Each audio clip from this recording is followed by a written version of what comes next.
Hello and good afternoon. For my clinical presentation, I'll be focused on hereditary breast cancer, specifically how it presents itself, the treatments we have available, and patient prognosis. So, what is hereditary breast cancer, or commonly known as HBC? Well, breast cancer is the first most common. So, what is hereditary breast cancer, or known as HBC? While breast cancer is the most common cancer in women, hereditary breast cancer is only responsible for 5 to 10% of all breast cancer cases. It is caused by an inherited genetic condition, which is due to a gene mutation, most commonly the BRCA1 and BRCA2 mutation. Additionally, accompanied by breast cancer, so, what is hereditary breast cancer, or HBC?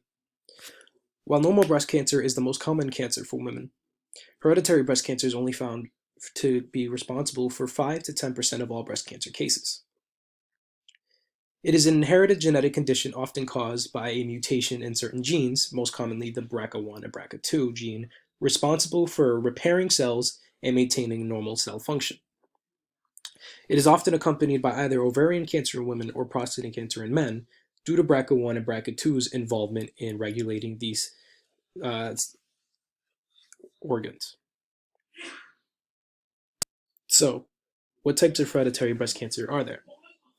Because, as we said, hereditary breast cancer is the result of a genetic mutation passed down from parents. The usual way to classify these breast cancer types is by the mutation in the gene that occurred. So, BRCA1 and BRCA2, as seen in this chart, are responsible for about 80% of all HBC's cases. P53 and others only accounted for about 20% of the total cases. So for the purpose of this presentation, we'll be focusing on breast cancer caused by the BRCA1 and BRCA2 mutation. So now let's talk about risk factors. The most significant risk factor for all cancer types is age, simply because the older you are, the less your cells are able to repair themselves, and the greater chance you have of a mutation occurring that will promote cancer to form. Second is gender. In the case of breast cancer, because there is more breast tissue in women than in men, you have a greater chance of developing breast cancer overall. Since this is a BRCA1 and BRCA2 mutation, both men and women have the equal chance of getting cancer, simply because men are able to develop prostate cancer and women are also able to develop ovarian cancer as a result. Breast tissue density is also a large risk factor, simply because if there's more breast tissue, there's a larger chance of developing breast cancer. In this case, racial and ethnic background does play a role.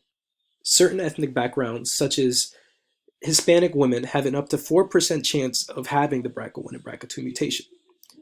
Additionally, up to 10% of all Ashkenazi Jews have been found to contain the BRCA1 and BRCA2 mutation, affecting them disproportionately.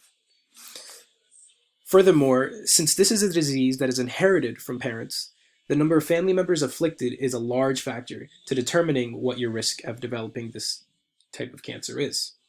If you have a whole bunch of family members with BRCA1 and BRCA2 mutation, there's a pretty good chance that you'll also have it. Now let's talk about symptoms. The most commonly known symptom in this cancer is a thickening of tissue or lumps. Stage 1 in this case is classified by a tumor that is 2 centimeters or less and is relatively contained. Stage 2 is when the tumor has grown to 2 to 5 centimeters large and has now become to invade the surrounding area. Stage 3, the tumor is still in its original site, however, it has now grown to a diameter of 5 centimeters or more. Stage 4 is when the tumor has started invading the chest wall and spreading to the surrounding lymph nodes and can now migrate. This is known as metastasis.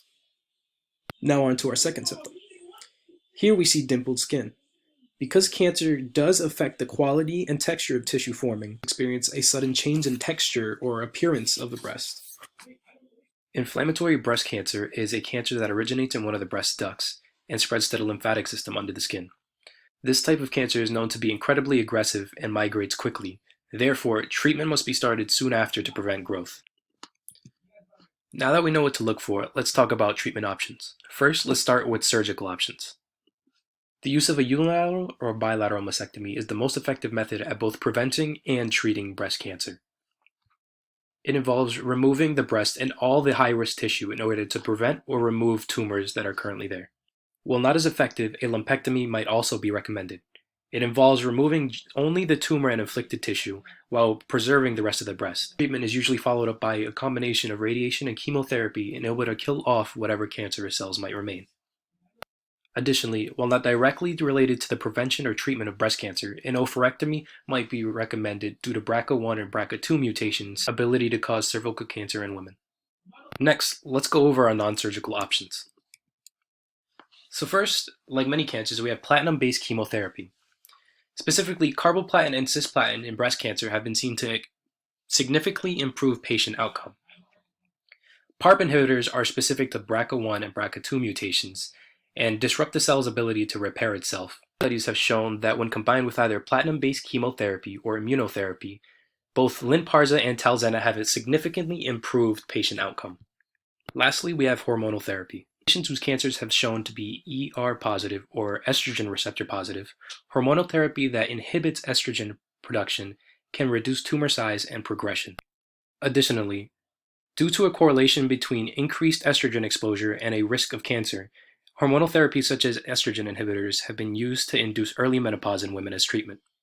Now that we know what to look for and how to treat it, let's look at a realistic timeline for the next 10 years.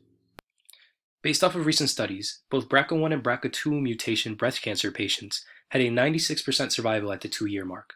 However, due to BRCA1 breast cancer being more dangerous and aggressive than BRCA2, survival rates between 2 and 5 years fell from 96% to lower than 75%. During this time, BRCA2 patient survivability did not deviate too much and stayed at 95%. Due to BRCA1 and BRCA2 breast cancers being the result of genetic mutations, there is a high rate of reoccurrence compared to other types of cancer. Therefore, by the 10-year mark, 70% of both BRCA1 and BRCA2 patients survived. While these numbers might seem scary if you or a loved one has been diagnosed, there is one thing to keep in mind. BRCA1/BRCA2 cancer-causing mutation was discovered in 1995. And in the last 20 years, survival rates at the 10-year mark for patients have gone from less than 30% to about 70%. With modern-day advantages such as increased cancer screenings and new, more complex treatments with better outcomes, these numbers will only rise in future years.